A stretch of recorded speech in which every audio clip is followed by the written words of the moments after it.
যুবকদেরকে হতে হবে ইসমাইলের মতো। আমাদের এই যে কোরবানির পশুটা, আমার বাসার ছাগল, আপনার বাসার গরু, এরা ইসমাইল। আপনি ওদের চোখের দিকে কখনো তাকিয়েছেন? ওরা জানে যে ওদেরকে এখন কোরবানি হতে হবে। সিরিয়াসলি বলছে, ওরা জানে যে ওদেরকে এখন কোরবানি হতে হবে। আল্লাহ পাক ওদেরকে এটা জানিয়ে দিয়েছে।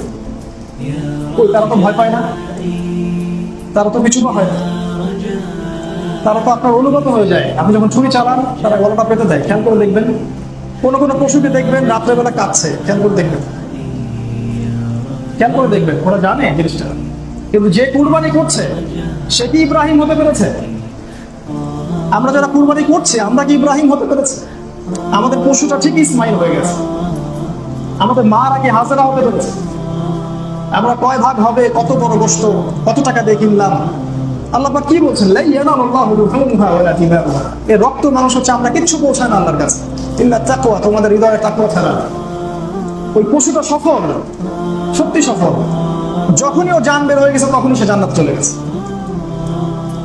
আল্লাহ পাক এই প্রতিটা পশুর ব্যাপারে আমাদেরকে জিজ্ঞাসা করবেন যে নিয়ামতগুলো আল্লাহ আমাদেরকে দিয়েছে, আমরা শিক্ষাটা নিতে পারি না। আমাদের ইবাদতগুলো কেন জানি ম্যাটেরিয়ালিস্টিক হয়ে গেছে, বস্তুবাদী।